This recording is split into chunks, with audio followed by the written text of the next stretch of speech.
Social trade परिवार के सभी लोगों को मेरा सलाम, नमस्कार, सत श्री अकाल। दोस्तों और साथियों, बहुत खुशी की बात यह है कि रमज़ान का महीना चल रहा है और रोज़े इसमें चल रहे हैं। मेरी सभी लोगों को रमज़ान की बहुत बहुत मुबारकबाद। अनुभव मित्तल जी के बारे में काफ़ी लोगों ने फ़ोन करके पूछा कि क्या उनकी ज़मानत हो गई, वो बाहर आ गए, क्या कंपनी रिफ़ंड वापस कर रही है, क्या वो बाहर आने के बाद क्या करेंगे, कंपनी कब चालू होगी। और कुछ लोग तो कह रहे हैं कि 12 जून को, 15 जून को, 25 जून को रिफ़ंड वापस हो रहा है। काफ़ी लोग मुझे फ़ोन करके इस बात को बराबर पूछ रहे हैं। तो दोस्तों और साथियों, अभी मेरे पास इस बात की सही जानकारी नहीं है कि आपका रिफ़ंड कब मिलेगा और किस तरह से मिलेगा। और दूसरी बात यह है कि अनुभव मित्तल जी की 12 जून को डेट है और हमें बहुत उम्मीद है कि 12 जून को सोशल ट्रेड परिवार के लोगों को अच्छी न्यूज़ मिलेगी। 12 जून की डेट के बाद बहुत अच्छे से पता चल पाएगा कि सब कुछ क्या हो रहा है। और जो लोग YouTube वीडियो वगैरह डालते हैं या लोगों को बताते हैं, तो मैंने आपसे पहले भी कहा था कि उनसे सही जानकारी लें कि वो रिफ़ंड किस तरह से वापस दे रहे हैं या दिलवा रहे हैं।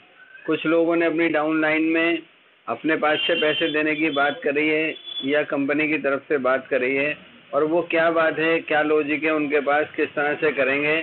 तो इस बारे में जो लोग आपको बता रहे हैं, आप उनसे बिल्कुल मुतमईन होकर के पूछें, सही सवाल करें, वो लोग आपको सही जवाब देंगे।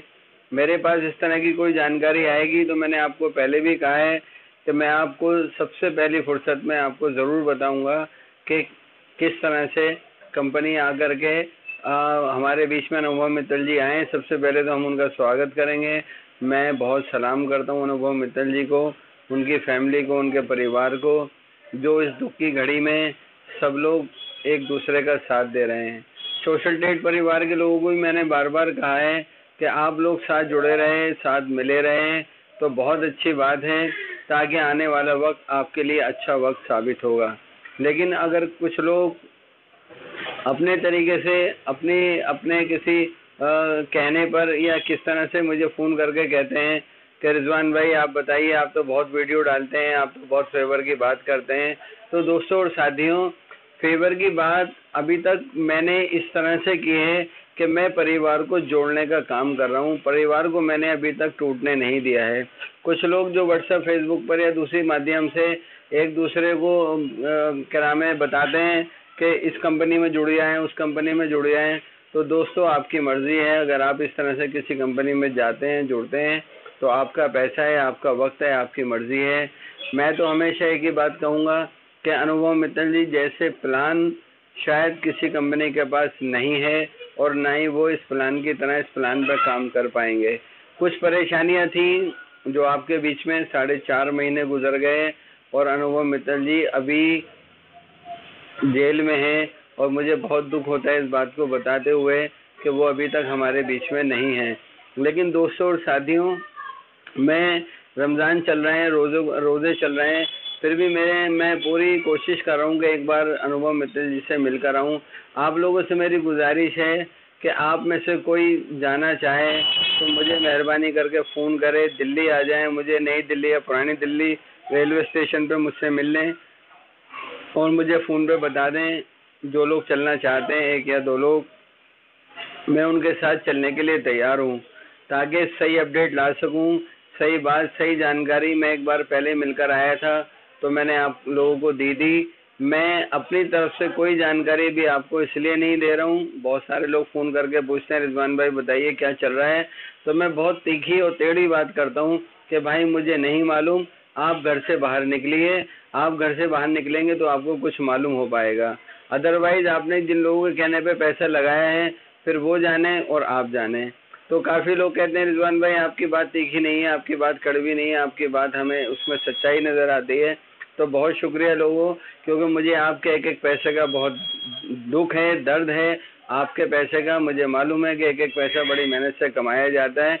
लेकिन दोस्तों और साथियों, इसके साथ आप ये भी सोचें कि आपके बीच में अनुभव मित्तल जी ने भी कितनी मेहनत करके इस कंपनी को स्टैंड करा होगा, एक एक शख्स को किस तरह से उन्होंने मेंटेन किया होगा, अपना उन्होंने प्लान कैसे तैयार किया होगा, और उस प्लान को लेकर के अभी ना तो ईडी ना एसटीएफ कोई भी इस तरह से उनमें सर्च करके नहीं पकड़ पाई है कि कोई काम उनकी तरफ से कंपनी ने ऐसे दिया होगा ये बहुत ज़्यादा इलीगल चल रहा था। कुछ कमियां हर जगह होती हैं, जब काम बढ़ता है तो आप लोग जो भी कुछ काम करते होंगे, सर्विस करते होंगे, फैक्ट्री चलाते होंगे, ऑटो चलाते होंगे या किसी भी लाइन से काम करते होंगे, तो आपने देखा होगा कि जब आपने काम ज़्यादा बढ़ाया है तो उसमें कुछ ना कुछ कमियां आ जाती हैं।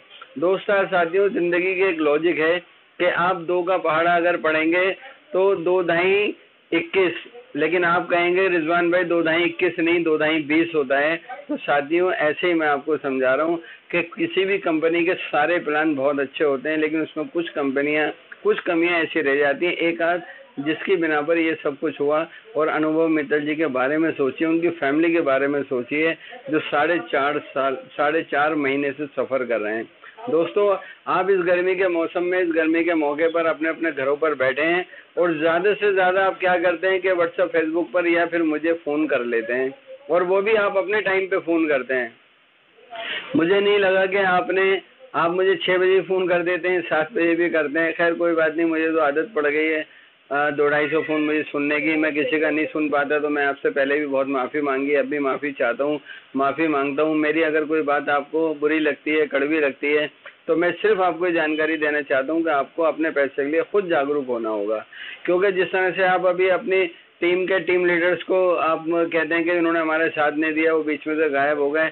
हाँ, मैं खुद भी कहता हूँ कि ठीक है, उन्होंने आपको कोऑपरेट नहीं किया, लेकिन आप इस बात को खुद भी समझें, जानें और ये पता करने की कोशिश करेंगे क्या हो रहा है। मेरी बहुत सारी बहनों ने मुझे अभी भी काफ़ी फ़ोन करके कहा है कि रिजवान भाई हम तो सिर्फ दुआ करेंगे कि अनुभव मित्तल जी बाहर आ जाएं। तो दोस्तों और साथियों, कम से अपने दिल में इतना दर्द तो पैदा करो कि पैसा तो आनी जानी चीज़ें आती जाती रहेगी, लेकिन आपके लिए जो इतना बड़ा प्लान, इतनी बड़ी कंपनी को एक शख्स ने जो हिंदुस्तान का है, जिसने हिंदू मुस्लिम फिसाद पैदा नहीं करा, जिसने हिंदू मुसलमानों को जोड़ने की बात करी, जिसने पूरे हिंदुस्तान में 12 लाख लोगों को, हिंदू मुस्लिम सिख ईसाई को एक कर दिया, आप उसके बारे में सोचेंगे ऐसा शख्स जो हमारे बीच में होता वो आज सलाखों के पीछे है। दोस्तों और साथियों, बहुत सारे लोग झगड़ा करा के हमारे बीच में रह रहे हैं। मैं बहुत शर्म की बात समझता हूँ कि ऐसा शख्स जो हिंदुस्तान का नाम रोशन किया, लेकिन आज वो सलाखों के पीछे है। लेकिन उसके लिए आप लोग कम दुआएं करते हैं, लेकिन मेरी बहुत सारी माएँ बहनें और बहुत सारे हैंडीकैप साथी, और बल्कि दोस्तों और साथियों, मैं आज आपको एक और खुशखबरी की बात बताऊं कि मेरे पास बहुत सारे कॉल्स ऐसे हैं जिसके अंदर सैनिकों ने मुझे फ़ोन किया। मैं उनको, अपने सैनिकों को सलाम करता हूं, इस बात पे सलाम करता हूं, इस गर्मी के मौसम में वो हमारे देश के सरहदों पर भी और हमारे देश के अंदरूनी इलाकों में भी वो हमारी हिफाजत कर रहे हैं। मैं सलाम करता हूँ उन सैनिकों को। मेरी आज भी बात हुई थी, बहुत देर बात हुई उड़ीसा से, और कई जगह से मेरी सैनिक भाइयों से मेरी बात हुई। मैंने कहा मैं आपको सलाम करता हूं, और जब भी कंपनी का इस तरह से कोई भी मुझे उनके घर से या किसी से भी मेरी मुलाकात हुई, तो मैं अपने सैनिक भाइयों का, अपनी बहनों का और अपने हैंडीकैप भाइयों को मैसेज ज़रूर और ज़रूर दूंगा। और बल्कि मेरी पूरी कोशिश है, चाहे मुझे इसके लिए कुछ भी करना पड़े, एक बार मैं अपने प्राइम मिनिस्टर साहब से ज़रूर मिलूंगा इस बात को लेकर के कि ऐसे ऐसे लोग जो हमारी सेवा के लिए सरहदों पर खड़े हैं, हैंडीकैप लोग जो ज़िंदगी को जीने के लिए उनको एक सहारा मिला, ऐसी माएँ बहनें जिनको घर बैठे एक रोज़गार मिला, तो कम से कम प्रधानमंत्री जी आपने 200 से ज़्यादा जो प्लान चलाए हैं लोगों के लिए, अवाम के लिए, बहुत अच्छी बात है। आपको भी बहुत सलूट है और सलाम है। और एक बार अगर इस प्लान को आप समझ लेंगे अनुभव मित्तल जी के, और वो अच्छा रहा आपकी नज़र में और आपके स्टाफ के, आपके जिस तरह से भी सूत्र होते हैं आपको पता चल पाए प्रधानमंत्री जी, तो ये प्लान बहुत अगर अच्छा लगे, अगर अच्छा हो, तो इसमें लोगों का बड़ा फ़ायदा है। इसमें बहुत सारे लोगों ने पैसे लगा करके अपनी शादियां की, बहुत सारे लोगों ने मुझे बताया कि मकानात खरीदे, बहुत सारे लोगों ने गाड़ी खरीदी चलाने के लिए। एक रोज़गार का बड़ा अच्छा माध्यम मिला, खास करके औरतों को बहुत अच्छा मिला, हैंडीकैप्स को बहुत मिला, हमारे सैनिक भाइयों को इसमें बहुत अच्छा रास्ता मिला। और इसमें ज़्यादातर लोग, मुझे काफ़ी लोगों ने फ़ोन करके बताया, मेरे एक सैनिक भाई ने आज मुझसे उड़ीसा से बात करी, उन्होंने भी बताया कि रिजवान भाई हमने 9 आईडीज अपने पैसे से उन लोगों की लगाई हैं जिनके पास रोज़गार नहीं था। मैं अपने उन सैनिक भाई को बिना नाम लिए सलाम करता हूं क्योंकि उन्होंने उनका दिल देखिए, उनका उनका आप हकीकत में मैं कहता हूँ 56 इंच का जिगरा है, 56 इंच का सीना है। उन्होंने अपने पास से 9 आईडी लगा करके 9 लोगों को रोजगार दिया। उन 9 लोगों में से 4 लोगों ने अपने नीचे 11 आईडीज लगाई। लेकिन बड़े दुख की बात है कि जब उन्होंने इस सारे प्लान को करा तो उनका पैसा रुक गया किसी वजह से, क्योंकि 2 फरवरी को एक कंपनी बंद हो गई थी और उससे पहले वो 28 जनवरी के आसपास उन्होंने पैसा लगाया था।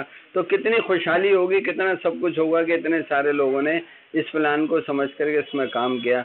मैं अपने प्रधानमंत्री से ज़रूर मिलूंगा इस बात को लेकर के कि इतने सारे लोग जब काम कर रहे हैं तो आप सबको बुला करके पूछेंगे सबके चेहरों पे कितनी खुशहाली आई थी, क्योंकि प्राइम मिनिस्टर जी भी हमारे हर हिंदुस्तानी के चेहरे पर खुशहाली, रोजगार देखना चाहते हैं। और मैं कहता हूं कि हम पूरा परिवार 12 लाख परिवार के लोगों की तरफ से मैं अनुभव मित्तल जी को भी सलाम करता हूं, लेकिन वो इस दुख की घड़ी में हमारे बीच में नहीं है। आज वो जेल के अंदर हैं, गर्मी का बहुत ज़्यादा मौसम है, हर आदमी त्राही त्राही कर रहा है, पानी नहीं है, ठंडी हवा नहीं है, और इसके बावजूद उनका परिवार भी बिखरा हुआ है। मुझे बहुत दुख के साथ कहना पड़ता है कि बड़े दुख की बात है कि हमारे हिंदुस्तान का एक ऐसा चेहरा, एक ऐसा माइंडेड आदमी आज जेल के अंदर है। मैं गुहार करता हूँ अपनी सरकार से, मैं गुहार करता हूँ ऐसे लोगों से, अगर उन तक मेरी बात पहुँच जाए कि वो प्लीज़ मेहरबानी करके सोशल ट्रेड कंपनी की तरफ अपनी नज़र करें और देखें, अनुभव मित्तल जी से बात कर लें, उनके प्लान को समझें, और जो कुछ उसके अंदर कुछ कमियां गवर्नमेंट के दायरे से अगर रह भी जाती हैं तो बराए मेहरबानी उसको पूरा करा करके इन 12 लाख लोगों के चेहरों पर मुस्कान दे दें, इनके रोजगारों को वापस कर दें। हिंदुस्तान की एक ऐसी कंपनी है जिसने हिंदू मुसलमान सिख ईसाई को एक सूत्र में बांध दिया। बहुत ज़्यादा आप सब लोगों को जो मेरी बात को सुन रहे हैं, आप मेहरबानी करके अगर कोई कुछ लोग 1-2 लोग आना चाहते हैं वो दिल्ली मुझे फ़ोन कर लें, मेरे पास आ जाएं, ताकि हम एक बार अनुभव मित्तल जी से मिलने की पूरी कोशिश करेंगे। मैं साथ जाने के लिए खुद तैयार हूं। और इस गर्मी के मौसम में मैंने आपसे पहले भी कहा था कि परिंदों के लिए दाने का इंतज़ाम करें, अपने घर के आसपास पार्कों में, सड़क पे उनके लिए पानी का इंतज़ाम करें, परिंदों के लिए दाने का इंतज़ाम करें, क्योंकि अभी बेइंतहा गर्मी 50 डिग्री चल रही थी। उसके अंदर काफ़ी मैंने देखा कि कबूतर और जो परिंदे हैं, चिड़िया वगैरह हैं और दूसरे जितने भी परिंदे हैं उनको पानी नहीं मिल पा रहा। दोस्तों और साथियों, मैंने मालूम किया था कि हमारे दादाजी ने अपने ज़माने में नहरें देखी थी, उसके बाद हमारे पिताजी ने अपने ज़माने में कुएं देखे, और हमने अपने ज़माने में, मैं खुद मोहम्मद रिजवान देलवी आपको बता रहा हूँ कि मैं अपने ज़माने में बिस्लरी की बोतल अपने हाथ में देखता हूँ। तो साथियों सोचो कि हमारा आने वाली नस्ल वो पानी को किस तरह से देखेगी। तो बराए मेहरबानी पानी का बचाव करें, पानी को इकट्ठा करें और अपने आसपास एक ऐसी चीज़ पैदा करें जिसमें पानी जमा हो सके, और उसके साथ साथ परिंदों के लिए भर करके कहीं पर भी पानी रखें ताकि परिंदे अपनी प्यास को बुझा सकें, और उनके खाने दाने का इंतज़ाम करें, बल्कि राहगीरों का भी इंतज़ाम करें ताकि वो चलते में पानी को पी सकें। अब तो रमज़ान चल रहे हैं मुसलमानों के लिए, तो मैं बहुत खुशी की बात कहूँगा कि रमज़ान में आप अल्लाह से दुआ करें कि चारों तरफ हिंदुस्तान में खैर की और अच्छी बारिश हो और हिंदुस्तान में पानी इकट्ठा हो। बहुत शुक्रिया, खुदा हाफिज़, जय हिंद, जय भारत।